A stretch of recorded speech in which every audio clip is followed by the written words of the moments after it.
Hi friends, Siragadikka ஆசை serial இனி வரப்போகிற எபிசோட்ஸ்க்கான ப்ரோமோ தான் இந்த வீடியோவில் பார்க்க போகிறோம்.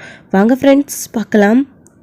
இப்போ தான் ஸ்ருதி இதுக்கெல்லாம் காரணம் ஏன் ரோகிணியாக இருக்கக்கூடாது அப்படின்னு மீனா கிட்ட பேசிகிட்டு இருந்தாங்க. பேசி வாயு கூட மூடல. அடுத்த நிமிஷம் ரோகிணி நிற்கிறாங்க. இதை பார்த்த உடனே கண்டிப்பாக ரோகிணியோட வேலையாக தான் இருக்கும் அப்படின்னு சொல்லிட்டு ஸ்ருதி உறுதிப்படுத்திடுறாங்க மனசுக்குள்ள. இப்போது ரோகிணி காரை விட்டு இறங்கி வராங்க. மீனா கிட்ட அப்படியே நல்லவங்களாட்டமே நடிக்கிறாங்க. ஆக்சுவலி இதுக்கெல்லாம் காரணம் இவங்க கிடையாது தான். ஸோ சிந்தாமணி தான் அவங்களுக்கு காரியம் ஆகணும். மீனாவும் முத்துவும் அந்த வீட்டில் இருந்தால் நமக்கு பிரச்சனையாக இருக்கும். அந்த வீட்டை விட்டு அவங்க எல்லாரையும் வெளியால் அனுப்பிட்டு ஸோ அந்த வீட்டு நம்ம பேருக்கு மாற்ற முடியாது, அந்த லேண்டை நமக்கு கிடைக்காத போயிடும், அந்த முத்து இருந்தால் ஏதாச்சும் பண்ணிகிட்டே இருப்பான் அப்படின்னு சொல்லிட்டு ஸோ அவங்க தான் பிளான் போட்டாங்க. இதுக்கு ரோகிணி ஒரு அதாவது ஒரு யூஸ் பண்ணிக்கிட்டாங்க. ரோகிணியை சிந்தாமணி இப்போது ரோகிணிக்கு காரி ஆகணும், அதுக்கு அந்த முத்துவும் மீனாவும் இருக்கக்கூடாது. ஸோ முத்துவும் மீனாவும் ரோகிணிக்கு எதிரி. இதை சாக்கா வச்சுக்கிட்டு எப்படியாச்சு அவளுக்கு ஹெல்ப் பண்ணுற மாதிரி அவங்கள இந்த வீட்டை விட்டு வெளியில் அனுப்பிடணும் அப்படின்னு பிளான் போட்டு தான் சிந்தாமணி இது எல்லாத்தையும் செஞ்சாங்க. இப்போ அது ரோகிணி பக்கம் திரும்பிடுச்சு. ஸ்ருதி இதுக்கெல்லாம் காரணம் ரோகிணி அப்படின்னு நம்பிடுறாங்க. இப்போதான் இங்க போயிட்டு அங்கிளுக்கு அடிபட்டுருச்சாமே மீனா, எப்படியும் நாங்கள் வந்தால் என் மேலே ஆண்டி கோவப்படுவாங்க, என்னை அங்கிளை பார்க்க கூட விட மாட்டாங்க, அவர் எப்படி இருக்காரு என்ன பண்ணுறாரு அப்படின்னு கேட்டுட்டு போகலாம் அப்படின்னு ரோகிணி வந்திருக்காங்க. மீனா கிட்ட அப்படி கேட்கவும், என்னடி தெரியாத மாதிரி நடிக்கிறியா, என்ன நீ அங்கிளுக்கு அடிப்பட்டதும் ரொம்ப அக்கறை இருக்கிற மாதிரி விசாரிக்கிற, எங்களுக்கெல்லாம் இப்போ நடந்ததுக்கெல்லாம் காரணம் ஒருவேளை நீயா இருப்பியன்னு டவுட் வந்துச்சு, சொல்லி வாய முடியல நீ நிற்கிற, நீ தான் நான் இதெல்லாத்தையும் பண்ண, மீனா அந்த வீட்டில் இருந்தா நீ அந்த வீட்டுக்குள்ளே வர முடியாதுன்னு பிளான் பண்ணி மீனா அனுப்பிச்சிட்டல அப்படின்னு சொல்கிறாங்க. இது கேட்டு ரோகிணி கொஞ்சம் அதிர்ச்சியாகி, என்ன சொல்கிறீங்க ஸ்ருதி, நீங்கள் சொல்கிற மாதிரியா எதுவும் இல்லை, என்ன மீனா அவங்க வாய்க்கு வந்தபடி பேசுகிறாங்க, நீங்கள் பார்த்துட்டு அமைதியாக இருக்கீங்க அப்படின்னு. ஏன்னா உன்னை நம்ப முடியாதுல்ல, அவங்க பேசுகிறதும் உனக்கு பொருந்துற மாதிரி தானே இருக்குது அப்படின்னு சொல்லிட்டு மீனா சொல்லவும், எதை வச்சு நான் தான் அதை அப்படி பண்ணியிருப்பேன்னு சொல்கிறீங்க, இங்கே பாருங்கள் உங்கள் மேலே நான் கோவப்பட்டது உண்மைதான், நான் அந்த வீட்டுக்குள்ளே வரணும்னு நினைக்கிறதும் உண்மைதான், ஆனால் அதுக்காக அங்கிள் அடிப்படுற அளவுக்குலாம் நான் பண்ண மாட்டேன், இப்படியெல்லாம் பண்ணுறதுக்கு எனக்கு தைரியம் இல்லை, நான் அந்த அளவுக்கு பண்ணலை அப்படின்னு சொல்கிறாங்க. இல்லை மீனா இவங்களை நம்பவே கூடாது, இவங்க அதை செஞ்சாலும் செஞ்சுருப்பாங்க, நம்மக்கிட்ட ட்ராமா போடுறாங்க அப்படின்னு சொல்லிட்டு ஸ்ருதி சொல்லிட்டு இருக்காங்க. என்ன ஸ்ருதி, இதுக்கு காரணம் நான் இல்லைன்னு அத்தனை தடவை சொல்லிக்கிட்டே இருக்கேன், நீங்கள் திரும்பவும் நான் தான் காரணம்னு சொல்கிறீங்க, எதை வச்சு அப்படி சொல்கிறீங்க, என்ன ஏதாச்சும் எவிடன்ஸ் இருக்கா, நான் என்ன பண்ணேன் அப்படின்னு சொல்லிட்டு ரோகிணி கேட்டுட்டு இருக்கும்போது, ஏன் அன்னைக்கு எங்கள் ரெஸ்டாரண்ட்டுக்கு எங்கள் 2 பேரையும் உங்களுக்கு ஹெல்ப் பண்ண சொல்லி கேட்டீங்க, நாங்கள் முடியாதுன்னு சொன்ன உடனே நான் நல்லா இல்லைன்னா நீங்களும் நல்லா இருக்கக்கூடாது, நீங்களும் உங்கள் புருஷனோட சேர்ந்து வாழ்வீங்களா, உங்களுக்கும் ஒரு நாள் இந்த நிலமை வரும்னு சாபம் விட்டல, சி நீ சாபம் விட்ட ராசி தான் இப்படி ஆயிடுச்சு, எனக்கும் ரவிக்கும் பிரச்சனை வந்துடுச்சு, இப்போது மீனாவுக்கும் முத்துவுக்கும் பிரச்சனை வீட்டை விட்டு மீனாவும் வந்துட்டாங்க, இப்போ உனக்கு சந்தோஷமாக இருக்குல்ல, நாங்கள் கஷ்டப்படுறத பார்த்து சந்தோஷப்படலான்னு தான் நீ வந்திருப்ப அப்படின்னலாம் ஸ்ருதி பேச ஆரம்பிச்சிடுறாங்க. இது கேட்ட மீனாவும், ஆமா ஸ்ருதி இப்போதான் எனக்கு எல்லாமே ஞாபகம் வருது, முதல்ல நீங்க சொல்லும் போது கூட இவளா பண்ணிருப்பான்னு கொஞ்சம் டவுட் இருந்துச்சு, இப்போ நீங்க சொன்னதுக்கு அப்புறமா மொத்தமா கிளியர் ஆயிடுச்சு, கண்டிப்பா இவ தான் பண்ணிருப்பா, ஏன் உனக்கு என்னடி அவ்வளோ நெஞ்செழுத்தம், நீ நியாயமா இருந்திருந்தா உன் புருஷன் கூட சந்தோஷமா சேர்ந்து வாழ்ந்திருப்ப, பொய்ய சொல்லிட்டு கல்யாணம் பண்ணிட்டு வந்த, அதனால அத்தை உன்னை வீட்டை விட்டு வெளியில அனுப்பினாங்க, இப்ப பார் இப்ப கூட சொல்றேன், வீட்டுல விஷயம் தெரிஞ்சதுக்கு நான் காரணம் கிடையாது, என் புருஷனுக்காதான் எல்லா விஷயமும் தெரிஞ்சு அவர் தான் வீட்டுல எல்லாருக்கும் விஷயத்த சொல்லி அத்தை தான் உங்களை வீட்டை விட்டு வெளியில் அனுப்புகிறாங்க, தேவையில்லாமல் எங்களை சந்தேகப்பட்டுட்டு நான் தான் சொல்லியிருப்பேன்னு எங்களை பிரிச்சுட்டெல்லாம் நீ உன் வாய் என்னதான் வாயும் முன்னாடி கருணா கைதை வச்சுட்டு இருக்கியா என்ன, நீ சொன்ன உடனே எல்லாமே பழிச்சிடுச்சு அப்படின்னு சொல்லிட்டு எங்கள் மீனா ரோகிணியை பார்த்து கேட்டுட்டு இருக்கோம். இங்கே பாருங்க முன்மில்லையே அங்கிளுக்கு அடிபட்டுருச்சுன்னு தெரிஞ்சு அவர் மேலே இருக்கிற அக்கறையில் தான் நான் உங்ககிட்ட விசாரிச்சுட்டு போகலான்னு வந்தேன், ஆனால் இந்த அளவுக்கு நீங்கள் இப்படி கேவலமாக பேசுவீங்க நான் நினச்சி கூட பார்க்கல, அவர் எப்படி இருந்தாலும் நல்லா இருக்கட்டும் நான் வரேன், ஆனால் இதுக்கு காரணம் நான் கிடையாது, தேவையில்லாமல் ஏன் மேலே சந்தேகப்படாதீங்க அப்படின்னு சொல்லிட்டு ரோகிணியை அங்கேருந்து கிளம்பி போகும்போது கார் டோர் க்ளோஸ் பண்ணுறதுக்கு முன்னாடி வரைக்கும் இங்கே பாருங்க நான் அந்த வீட்டுக்குள்ளே வருவேன், அதை யாராலையும் தடுக்க முடியாது, மனோஜ் கிட்ட இருந்து என்னால் யாரையும் பிரிக்க முடியாது, நான் அவரை உண்மையாக லவ் பண்ணுறேன், அவர் எனக்கு வேணும், நான் போய் சொல்லியிருக்கேன் தான் இல்லைன்னு சொல்லலை, ஆனால் அவர் கூட நான் சேர்ந்து வாழ்வேன், அந்த வீட்டுக்கு திரும்பவும் வருவேன், இந்த டிவோர்ஸ் கேஸை ஒன்றும் இல்லாமல் நான் உடைப்பேன், அதுக்காக நான் சொன்னதே சாக வச்சுக்கிட்டு உங்களுக்கு இப்படி ஆனதுக்கு காரணம் நானும் நம்பாதீங்க, முடிஞ்சா அது யார் என்னன்னு கண்டுபிடிங்க, இதுக்கு நான் காரணம் கிடையாது, அது உண்மையாக கூட இருக்கலாம்ல அப்படின்னு ரோகிணி சொல்லிட்டு அங்கேருந்து கார் க்ளோஸ் பண்ணிட்டு கிளம்பி போயிடுறாங்க. என்ன ஸ்ருதி, இவ இப்படி பேசிட்டு போனா, இவ பேசிட்டு போறத பார்த்தா அது உண்மையா இருக்குமா பொய்யா இருக்குமான்னு சந்தேகமே வருதே அப்படின்னு. இல்ல மீனா, கன்ஃபார்மா இவ தான் பண்ணியிருப்பா. இல்லைன்னா உங்களுக்கு பிடிக்காத எதிரி யாராச்சும் இந்த மாதிரி எல்லாம் பண்ணியிருக்கலாம். இது யாரோ பிளான் பண்ணி கூட செஞ்சிருக்கலாம் மீனா அப்படின்னு ஸ்ருதி சொல்லவும், ரோகிணி பண்ணல அப்படின்னா இவ பேசுறத வச்சு பார்த்தா அப்புறம் வேற யார் பண்ணியிருப்பா? என்ன பிடிக்காதவங்க அடுத்து யாரு? சிந்தாமணி தான் அப்படின்னு சொல்றாங்க. ஆனா சிந்தாமணியால என்ன வீட்டை விட்டு அனுப்புறதுனால அவங்களுக்கு என்ன லாபம் அப்படின்னு சொல்லி யோசிக்கிறாங்க. தெரியலையே, என்னவா இருக்கணும் அப்படின்னு சொல்லிட்டு ஸ்ருதியும் சொல்றாங்க மீனா கிட்ட. அதுக்கப்புறமா பேசிட்டு எதுவாக இருந்தாலும் ஒரு நல்ல முடிவெடுங்க மீனா அப்படின்னு சொல்றாங்க. ஸ்ருதி, ஒரு நிமிஷம், எனக்கு அட்வைஸ் பண்றதெல்லாம் இருக்கட்டும், நீங்க ஏன் வீட்டை விட்டு பிரிஞ்சிருக்கீங்க? ரவியை விட்டுட்டு. ரவியும் நீங்க இல்லாம அங்க தவிச்சிட்டு இருக்காருல்ல, அந்த நீது ஒரு பைத்தியம். அவ எக்காலத்திலையும் இப்படி ஒரு வீடியோவோ போஸ்ட் பண்ணவே மாட்டா. அதுக்காக அவ லவ் பண்ணலன்னு சொல்ற வரைக்கும் நீங்க இப்படி விட்டு கொடுத்து ஒதுங்கி நிற்பீங்களா? அவ நீங்க ஒதுங்கி நிக்கிறதுனால ரவியை விட்டு உங்களை நிரந்தரமா பிரிச்சுட்டு அவ சேர்ந்துக்கணும்னு நினைக்கிறா. அது நடக்கணும்னு நீங்களும் ஆசைப்படுறீங்களா? ப்ளீஸ் கேளுங்க ஸ்ருதி, நான் சொல்றத அப்படின்னு சொல்லிட்டு மீனா ஸ்ருதிக்கு சொல்றாங்க. இல்ல மீனா, நான் சொல்றதெல்லாம் உறுதியா இருக்கா. ஆல்ரெடி இப்போ அந்த ஸ்டேஜ்ல தான் என்னோட பிரச்சனை போய் நிக்குது. என் அப்பா அம்மா இதுக்கு மேலேயும் அவளுக்கு அந்த மாப்பிள்ள வேண்டாம், தேவையில்லாம ரவி கிட்ட இதுக்கு அப்புறமா வாக்குவாதம் பண்ணிட்டு எனக்கு டிவோர்ஸ் வாங்கி கொடுத்துடலாம் தான் என் பேரண்ட்ஸும் நினைக்க ஆரம்பிச்சிட்டாங்க. அடுத்து இன்னும் அவனுக்கு டைம் கொடுக்குறேன், ஒரு 2-3 நாள் அவனை பார்த்து பேசி நான் ஹோட்டலில் போய் பார்த்து டைம் கொடுக்குறேன். அவன் அதுக்குள்ளே முடிக்கலன்னா கண்டிப்பாக நான் டிவோர்ஸ் அடுத்து நான் அப்ளை பண்ணுவேன் அப்படின்ற மாதிரி ஸ்ருதி சொல்லிட்டு அங்கிருந்து மீனா சொல்லவும் கேட்காம போயிடுறாங்க. இதெல்லாத்தையும் கேட்கும்போது ரொம்பவே வருத்தமாக இருக்கு மீனாவுக்கு. இப்போ மீனா இந்த விஷயமா முத்துவுக்கு ஃபோன் பண்ணுறாங்க. முத்துவும் மீனா ஃபோன் பண்ணிட்டாங்க அப்படின்னு ரொம்பவே சந்தோஷமா ஹலோ மீனா அப்படின்னு பேசுகிறாங்க. ஏங்க எப்படி இருக்கீங்க அப்படின்னு. ஏன்னா மீனா, நீ இல்லாமல் நான் எப்படி இருப்பேன்னு தெரியாதா அப்படின்னு. சரிங்க, சாப்பிட்டீங்களா அப்படின்னு. இன்னும் இல்லை மீனா அப்படின்னு கேட்குறாங்க. ஏங்க என்னாச்சு, மணி என்ன ஆகுது அப்படின்னு. சமைச்சா தானே மீனா சாப்பிட்றதுக்கு அப்படின்னு சொல்கிறாங்க. ஏங்க யாருமே சமைக்கலையா, பட்னியாவே இருக்கீங்க அப்படின்னு. ரவி தான் வீட்டில் இருக்கான், உன்ன மாதிரி அவனால எல்லா வேலையும் செய்ய முடியுமா? அவன் இப்போ தான் சமைச்சிட்டு இருக்கான், அவனும் ஹோட்டலுக்கு போகணும்ல, ஏதோ அவனுக்கு தெரிஞ்சது அவன் சமைச்சு வச்சு போயிருக்கான், நான் எதுவுமே சாப்பிடல அப்படின்ற மாதிரி முத்து பேசிட்டு இருக்காங்க. இப்போ அவங்க விஷயமா தாங்க பேச ஃபோன் பண்ண அப்படின்னு சொல்றாங்க. என்னாச்சு மீனா, அவனுக்கு என்ன அப்படின்னு. இல்லைங்க, ஸ்ருதியோட விஷயம்தான். அந்த பொண்ணு எப்படியும் சமாதானம் ஆக போறதில்ல, நீங்க போய் ரவி கூட சேர்ந்து வாழுங்கன்னு சொன்னா, இல்லை ஒன்று அவ விட்டு போகணும் இல்லை நான் விட்டு போகணும் அப்படின்னு ஸ்ருதி பேசுறாங்க. எனக்கு என்னமோ வர வர ஸ்ருதியும் மனோஜ அதாவது ரோகிணி மாதிரியே, அதாவது மனோஜ் எப்படி டிவோர்ஸ் வாங்கிட்டு இருக்கணும்னு நினைக்கிறாரோ அதே மாதிரி ஸ்ருதியும் நினைக்கிறாங்க. இப்போ ரவிக்கு டிவோர்ஸ் கொடுக்க கூட அவங்க தயாராக இருக்காங்க. அவங்க வீட்லேயும் இதை பற்றி பேச ஆரம்பிச்சிட்டாங்க. ஏங்க இந்த பிரச்சனையை எப்படியாச்சும் சரி பண்ணுங்க, ரவியை கூட்டிகிட்டு போய் பேசுங்க அப்படின்னு சொல்லிட்டு இங்கே மீனா சொல்லிட்டு இருக்காங்க. சரி, பழங்குருள்கிட்ட நான் பேசுகிறேன் மீனா அப்படின்னு சொல்லிட்டு இருக்காங்க. அப்புறமா ஏங்க மாமா எப்படி இருக்காரு, அவர் ரெஸ்ட் எடுக்கிறாரா, சாப்பிட்றாரா? அவர் பக்கத்துலேயே இருந்திருந்தா அவருக்கு கால் சீக்கிரமாக குணமாகிற மாதிரி சூப்பு இதெல்லாம் வச்சு கொடுத்துருக்கலாம், அவர் நல்லாவே பார்த்துருக்கலாம். ஆனால் அவர் எப்படி இருக்காருன்னு கூட பார்க்காம நான் வந்துட்டேன் அப்படின்னு. மீனா இப்போ ஃபீல் பண்ணி என்ன ஆக போதும் மீனா, அதான் நான் உன்னை வந்துடுன்னு கூப்பிட்டேன், நீ வரமாட்டேன்னு சொல்லிட்டேன். பரவாயில்ல ரவி, அவனுக்கு தெரிஞ்ச சூப்பெல்லாம் அப்பாவுக்கு வச்சு கொடுத்துட்டு தான் இருக்கான், நீ கவலைப்படாத அப்படின்னு சொல்கிறாங்க. சரிங்க, நான் வைக்கட்டுமா அப்படின்னு. மீனா மீனா ஒரே நிமிஷம் மீனா அப்படின்னு. என்னங்க என்ன விஷயம் அப்படின்னு.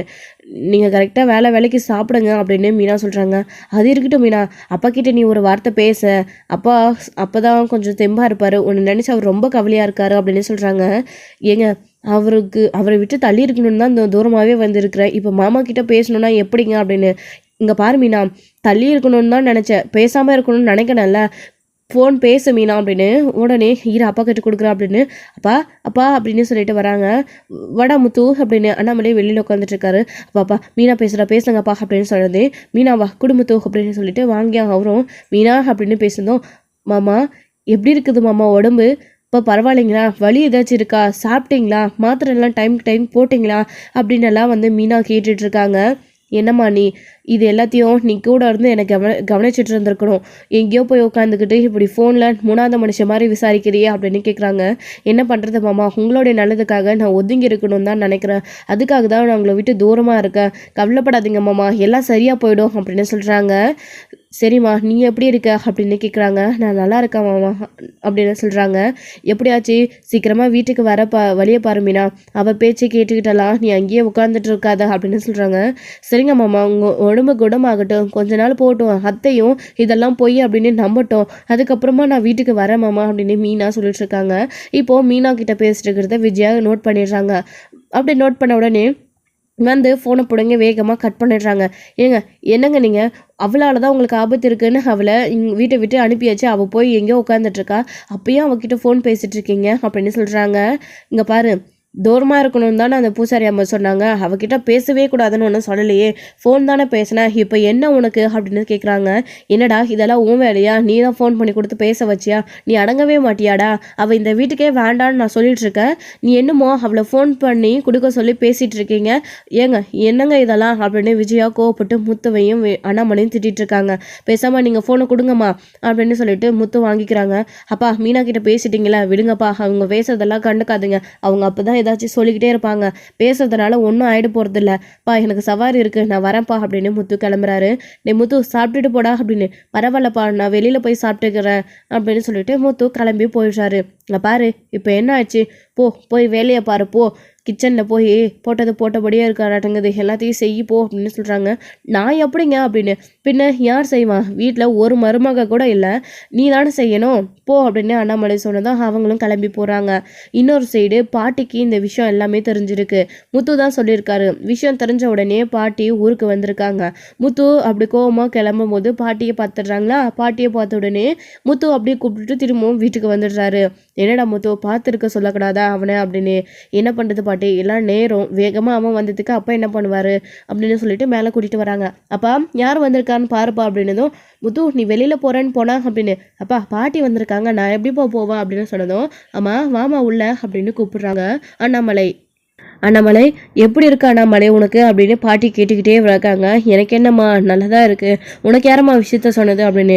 என்னடா பண்ணுறது, நீ என்ன நடந்தாலும் இங்கே சொல்ல மாட்டேன்ற, என் பேர் இருக்கான், நான் அவங்ககிட்ட எல்லாத்தையும் கேட்டு தெரிஞ்சுக்கிறான் அப்படின்னு நான் தான் பாப்பா சொன்னேன் அப்படின்னு சொன்ன உடனே, ஆமாம் மீனா எங்க, மீனாவும் இந்த வீட்டில் இல்லை அப்படின்னு சொன்னால், மீனாவை வீட்டை விட்டு வெளியில் அனுப்பிட்டீங்களா அப்படின்னு பேசிகிட்டே இருக்கும்போது விஜயா கிச்சன்லேருந்து குரல் கேட்டுதான் வராங்க. வாங்க அத்தை நல்லா இருக்கீங்களா அப்படின்னு. இங்கே பாரு, நான் நல்லா இருக்கிறதெல்லாம் இருக்கட்டும், நீ என்ன பண்ணி வச்சிருக்க, இங்கே யாரோட முகத்தில் சிரிப்பே இல்லாமல், இந்த வீட்டில் ஒரு சந்தோஷம் களியே இல்லாமல் எல்லாரையும் வீட்டை விட்டு அனுப்பிட்டு நீ சந்தோஷமா இருக்கல அப்படின்னு கேட்குறாங்க. அத்தை நான் என்ன பண்ணுவேன், எல்லாரையும் நான் என்னமோ வீட்டை விட்டு வேணும்னு அனுப்புகிற மாதிரி சொல்கிறீங்க. அவளால் இவருக்கு ஆபத்து இருந்துச்சு, அதனால் அவகிட்ட கோவப்பட்டு பேசினேன், அவளாக வீட்டை விட்டு போயிட்டா, அவள் போனது நல்லது தான், விடுங்க அத்தை அப்படின்னு.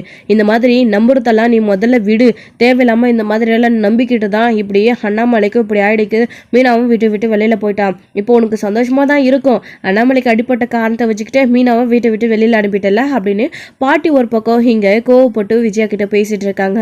மா விடுங்கம்மா, வந்ததும் வராதம்மா, எதுக்கு அவகிட்ட கோவப்பட்டு பேசிட்டு இருக்கீங்க, நீங்கள் வாங்க உட்காருங்க சாப்பிடுங்க, முத்து பாட்டிக்கு ஏதாச்சும் கொண்டு வா அப்படின்னு சொல்கிறாங்க. இல்லை முத்து எதுவும் வேண்டாம், நான் இப்போ தான் சாப்பிட்டுட்டு வந்தேன், அண்ணாமலையை பார்த்துட்டு போகலான்னு தான் வந்தேன் அப்படின்னு சொல்கிறாங்க. அதுக்கப்புறம் சரி அண்ணாமலை, நான் உன் கூடவே இருந்து உன்னை கவனிச்சுக்கிட்டோமா ஒரு வாரம் அப்படின்னு சொல்கிறாங்க.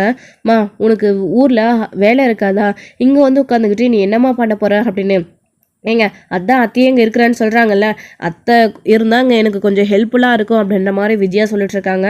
எங்க பாரு, வீட்டில் இருக்கிற எல்லாரையும் அனுப்பி விட்டுட்டு உனக்கு வேலை செய்ய ஆள் இல்லைன்னு ஏமாவை இங்கே இருக்க வைக்க சொல்கிறியா, அவங்களே வயசானவங்க, அவங்களே அங்கே ஆள் வச்சு தான் செஞ்சிட்ருக்காங்க, அவங்க உனக்கு இங்கே வேலை செய்யணும்னு சொல்லிட்டு இருக்கியா. பாரு, நீ ஒரு மருமகளை, நீ பேசுகிற பேச்சா இது, பேசாமல் அமைதியாக போம்மா, நீ அதெல்லாம் ஒன்றும் வேணாமா, ஊரில் போய் வேலையை பாரு அப்படின்னு அண்ணாமலை சொல்லிடுறாரு.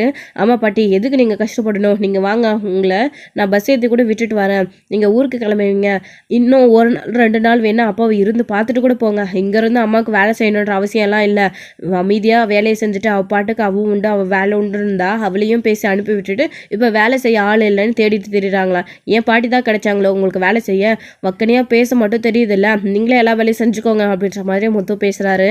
பார்த்தீங்களாங்க இவன் எப்படி பேசுகிறாங்க அப்படின்னு விஜயா சொல்லவும், அவன் கரெக்டாக தான் பேசுகிறான், நீயே போய் வேலையை பாரு, அம்மா வந்திருக்காங்கல்ல, அவங்களுக்கு உடுக்க ஏதாச்சும் கொண்டு வரணும்னு உனக்கு தோணுச்சா, போய் டீ போட்டு எடுத்துகிட்டு வா போ அப்படின்னு அண்ணாமலை சொன்னதும் விஜயா போயிட்டு கோவமாக டீ போட்டு எடுத்துட்டு வரதுக்காக போகிறாங்க.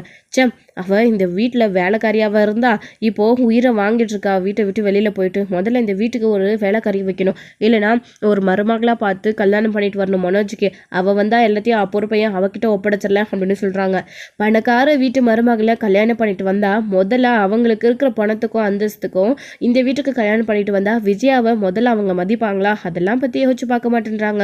அப்படியே பணக்கார வீட்டு மருமகளை கொண்டு வந்ததும் மனோஜ் அப்படியே கோடு கோடியாக வாழ வச்சுட்டு இந்த வீட்டுக்கு லட்சக்கணக்கில் செலவு பண்ணுற மாதிரியும் எல்லா வேலையும் இழுத்து போட்டு செய்வாங்க அப்படின்னு நினச்சிட்டு இருக்காங்க. பணம் இருக்கிறவங்க கிட்ட எப்பயுமே திமிரு தான் இருக்கும். அதை விஜயா யோசிச்சு கூட பார்க்க மாட்டேன்றாங்க. இப்போ டீ போட்டு எடுத்துட்டு வந்து பாட்டிக்கு கொடுத்துட்டு இருக்காங்க. பாட்டியும் டீ குடிச்சிட்டு இருக்காங்க. ஏண்டா முத்து, மீனா போனதும் நீ பேசி அவளை கூட்டிகிட்டு வரக்கூடாதா அப்படின்னு சொல்கிறாங்க. இல்லை பாட்டி, கூப்பிட்டு பார்த்தேன். அப்பா மேலே அவள் ரொம்ப நம்பிக்கை வச்சுருக்கா, பாசமும் வச்சுருக்கா, அதனால் கொஞ்ச நாள் அங்கேயே இருக்கான்னு சொல்லிட்டா அப்படின்னு முத்து சொன்னதும் என்னமோ ஒன்று பண்ணுங்கடா, ஆனால் எல்லாரையும் வீட்டை விட்டு வெளியில் அனுப்பிட்டு இருக்கீங்கல்ல அப்படின்னு பாட்டி பேசிட்டு, அண்ணாமலை நான் இப்போவே கிளம்புறேன், ஊருக்கு போகணும் அப்படின்னு சொன்னதும், அப்பா சரி நான் பாட்டி கூட்டிகிட்டு போய் ட்ராப் பண்ணிட்டு வந்துடுறேன்ப்பா அப்படின்னு சொன்னதும், சரிம்மா பார்த்து போங்க அப்படின்னு பாட்டி அண்ணாமலை பார்த்து விசாரிச்சுட்டு திரும்பவும் கிளம்புறாங்க. இன்னொரு பக்கம் இங்கே மீனா முத்துவுக்கு திரும்பவும் ஃபோன் பண்ணுறாங்க. என்னாச்சு மீனா அப்படின்னு ஃபோன் கேட்கவும், இல்லைங்க எனக்கு இன்னொரு விஷயத்தையும் நான் உங்ககிட்ட சொல்லணும். ஸ்ருதி வந்து காலையில் என்கிட்ட பேசிகிட்டு இருந்தாங்க.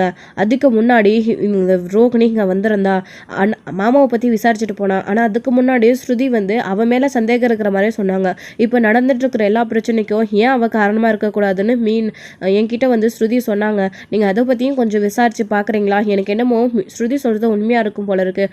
அவன் மேலே எனக்கு ஒரு டவுட்டாக இருக்குது அப்படின்னு மீனா சொல்லவும், முத்து இதை கேட்டு ரொம்பவே அதிர்ச்சி ஆகிட்டு கண்டிப்பாக பார்லர் அம்மாவா அப்படின்னு யோசிக்கிறாரு. என்ன சொல்கிற மீனா, இதை கேட்கும்போது எனக்கு அதிர்ச்சியாக இருக்குது. அப்படி மட்டும் இதுக்கு பின்னாடி அந்த பார்லர் அம்மா இருந்துச்சு உண்டு இல்லைன்னு பண்ணிடுவாத அப்படின்னு சொல்கிறாங்க. என்ன எதுன்னு கொஞ்சம் பாருங்க அப்படின்னு. இப்போ தான் மீனா பாட்டி வந்து அப்பாவை பார்த்துட்டு போனாங்க. பாட்டியை விட்டுட்டு போயிட்டுருக்கேன். கொஞ்சம் முன்னாடி பண்ணியிருந்தா கூட பாட்டிக்கிட்ட நீ பேசியிருப்ப அப்படின்னு. விடுங்க, நான் பாட்டிக்கு ஃபோன் பண்ணி பேசிக்கிறேன். நீங்கள் முதல்ல இது என்னென்ன கண்டுபிடிங்க. இல்லை வேறு ஏதாச்சும் யாராச்சும் இந்த மாதிரி பண்ணியிருப்பாங்களா, அந்த சாமியார் அம்மாவை யாராச்சும் ஏமாத்திருப்பாங்களா? எனக்கு நான் ஜோசியம் பார்த்த வரைக்கும் அத்தைக்கு தான் நேரம் சரியில்லைன்னு சொன்னாங்க. ஒருவேளை அத்தையை யாராச்சும் ஏமாத்துறாங்களா, இதெல்லாத்தையும் கொஞ்சம் கண்டுபிடிங்க அப்படின்னு மீனா முத்துக்கிட்ட சொன்னதும் முத்துவுமே சரி அப்படின்னு சொல்கிறாங்க.